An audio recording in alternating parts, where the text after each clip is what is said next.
কি দেখে ভোট দেওয়া উচিত, কি দেখে ভোট দিবেন না? আমাদের দেশে মানুষ তো মার্কা দেখে ভোট দেয়, তাই না? ভোট দেওয়ার ক্ষেত্রে আমাদের লক্ষ্য করা উচিত কাকে ভোট দিলে এই লোকটা প্রার্থী হিসেবে যোগ্য এবং সৎ, তাকে ভোট দিলে সৎ এবং যোগ্য প্রার্থীকে ভোট দেওয়া হবে। এটা আপনার বিবেককে আপনি জিজ্ঞাসা করবেন। আপনি যদি সঠিকটা উদ্ধার করার চেষ্টা করেন, এরপর দেখলেন যে না, আপনি আসলে যেটাকে সঠিক মনে করছেন এটা সঠিক হয় নাই, লোকটা রাইট পারসন না, তাহলে আল্লাহর কাছে আপনার দায় নাই। কিন্তু আপনার চেষ্টা করতে হবে যে যে কয়জন আছে এর মধ্যে সবচেয়ে ভালো যোগ্য মানুষটাকে, সে জিতবে কি জিতবে না এটা আপনার দেখার বিষয় না। আমাদের দেশে বেশিরভাগ মানুষ এই জায়গাটা এসে ভুল করে, মনে করে যে তার ভোট দেওয়া লাভ কি, ভোটগুলো তো নষ্ট হবে। ভোট নষ্ট হয় না। একটা ভালো মানুষ যদি অল্প কয়েকটা ভোটও পায়, তাহলে সে এটার উপর ভিত্তি করে সামনে আর কয়েকটা পাবে, তারপর আবার আরো কয়েকটা পাবে। কিন্তু আপনি যদি ভোট দেওয়ার এই রাস্তাটা বন্ধ করেন, অথবা তাকে সে কম ভোট পাবে এই চিন্তা করে আরেকজনকে ভোট দেন, তাহলে কি হবে? এই চান্সে খারাপ মানুষগুলো তাদের খারাপের রাজত্ব আরো বেশি করে করতে পারবে।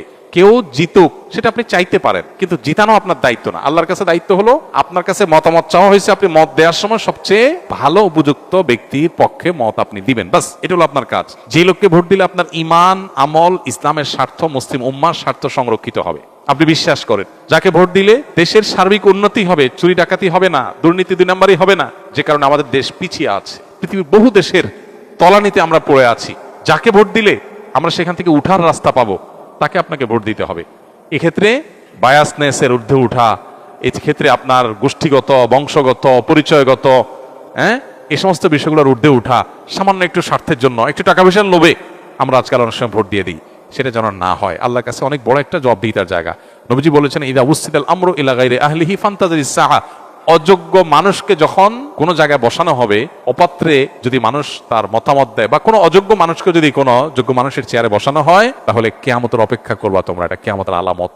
আল্লাহ বলেছেন, ইন্নাল্লাহা ইয়ামুরুকুম আন তুআদ্দুল আমানাতি ইলা আহলিহা, আল্লাহ তাআলা তোমাদের নির্দেশ করেছেন আমানত যথাস্থানে পৌঁছাও, অপাত্রে যেন আমানত না যায়।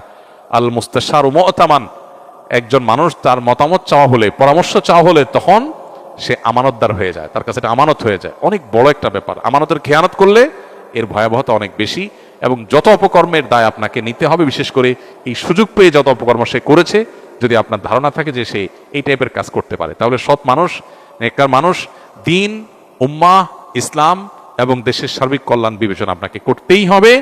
আমি যাকে ভোট দেবো সে জিতুক কি না জিতুক সেটা আমার বিষয় না, সে জিতবে কি জিতবে না এটা আমার বিষয় না। আমার দায়িত্ব আমার সিদ্ধান্তটা সঠিক জায়গায় দেওয়া, বাকি আল্লাহটা আল্লাহ দেখবে।